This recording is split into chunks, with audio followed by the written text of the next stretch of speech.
Greetings, one and all. NHL 18 is coming out in the next few weeks, and with the new game in the franchise comes an overhaul of the player rating system. Now, I mentioned this in my franchise mode trailer reaction video, but EA have now released more information as to how the new rating system will work. So we shall take a look, ladies and gentlemen. But I shall just say, before we start, that I never really had a problem with the previous rating system, as I thought it made sense to have the best ice hockey players in the world rated as highly as they were. But the more I've read about the changes, and the more that I've seen that they're trying to do to make these changes and why they've done them, the more I can see why they've done it and the more on board I am with it. So I'm very much on board for these new changes that they've made, and hopefully you will too after I have shown them. But now, let's look into them. So according to the EA Sports NHL website, there are several reasons for the changes. First, it spreads out the talent from first liners to fourth liners to improve franchise mode logic. I'm glad that they've made the focus franchise mode this year. As a player of it a lot myself, I'm glad that that's been in mind when they've made these changes. This means that there is a more defined gap between a player's value in franchise mode and will affect any player transaction from trades to waivers. Now, I thought this might be one of the reasons, as I mentioned it in my previous video, and I think that this rating system makes sense for the whole franchise mode logic, provided the disparity between the top and the bottom lines isn't too great. We don't want a first line player having an 120 point season and a fourth line player having no points, you know. Like, I appreciate what they're trying to do to make the experience authentic, so we have the players that are meant to be on the first line, they're producing like first line players, and the players on the fourth line, they're producing like fourth line players usually do, but they need to make sure they get the balance just right for it to work properly. I don't want to have a fourth line player that's only scored 1 point in the entire season if they've played the whole 82 games. Whilst that might make sense for some players, I want them to at least have 15, 20 points in a season. And on the flip side, with first line players, I want them to have, say, 80 point seasons. I want them to go about a point per game if they're a first line player, or just under, say, 70 points in a season. Because they're a first line player, they need to produce every night, you know? And then what they say about the defined gap between players' values, that's good. We need to make sure that the values of the players are represented efficiently and properly, I think is the big thing, properly. So we have the fourth line players, they don't have more trade value than a prospect that's playing on your second line. That makes sense to me, you know? Then next, since talent is more spread out throughout the league, it also allows the superstars like Connor McDavid and Sidney Crosby to be even more valuable to have on your team. The top stars provide you with an advantage, so you will want to do your best to have a superstar player on your team. Now, this reason also does make a lot of sense to me. It's almost impossible to win the Stanley Cup in the real NHL without at least one or two superstar players on your team.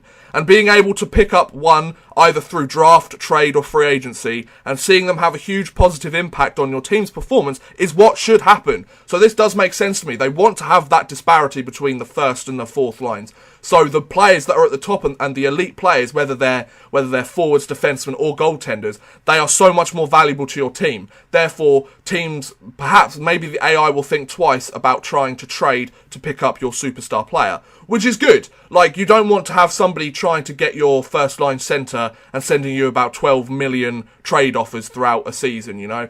I think this is good. I think it's good that they're trying to show they're not necessarily boosting all of the top players up to 99 overall. They're keeping them sort of roughly the same as they were last year. I think that's good. I think it's good in the sense that they're like, yep, okay, these guys, Connor McDavid puts up 100 points in a season last year. Sidney Crosby, he scores about 40 goals last year. Like, they're fine. So then Sidney Crosby, he's a brilliant player, and he's going to look good compared to the rest of the team, which he should do.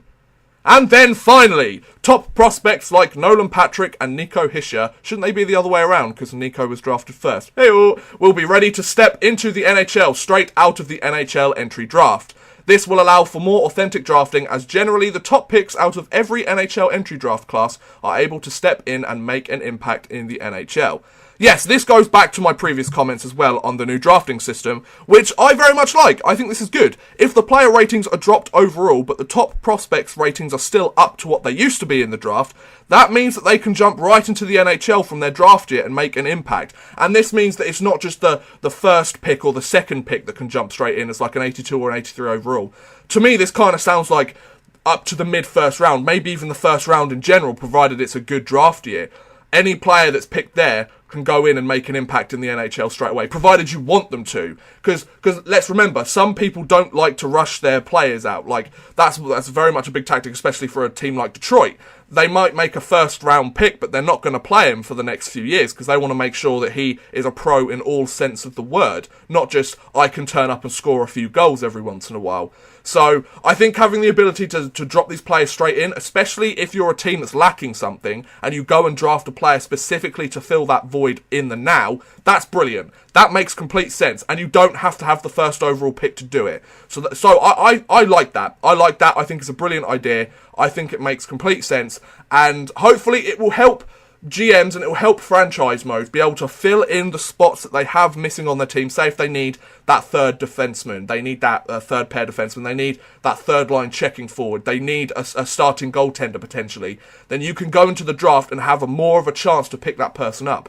Of course, it's not going to be 100% accuracy, and you're not going to get first line forwards in every single draft pick you make, but making that slightly easier means that players that play this mode can go, okay, so I need a third line checking forward because I'm missing one and I don't really want to buy one in free agency. Let's pick somebody up who can fill that role straight away. 78 to 80 overall, roughly, something like that. Okay, bring them in. Awesome. Perfect. I like it. Then there is a general guide to how veteran players of the NHL will fit into the new rating system. We shall start with forwards. So, a first line forward will be rated between 85 and 99 overall. A second line forward, 82 to 85 overall. A third line scoring forward, 80 to 82 overall. A third line checking forward, 78 to 80 overall. And a fourth line forward, 75 to 78 overall. Now, it's very interesting that they have made a distinction between the scoring and the checking forward in the overall ratings. I like that distinction. I think that very much works, as it can diversify your third line to fit your team's needs. If you have your top two lines are very much high-scoring lines, then you can have a checking line as your third line, or add that extra punch in the third line as well. So I like the fact that that's diverse, and you can go, okay, let's put a scoring line out there, or let's put a checking line out there. But I would be interested to see, probably very similar to other years, how, say, putting one checking forward and two scoring forwards would work out. Does that mean the scoring forwards drop and the checking goes up, or does that work the other way around and vice versa? I don't know. Very interesting.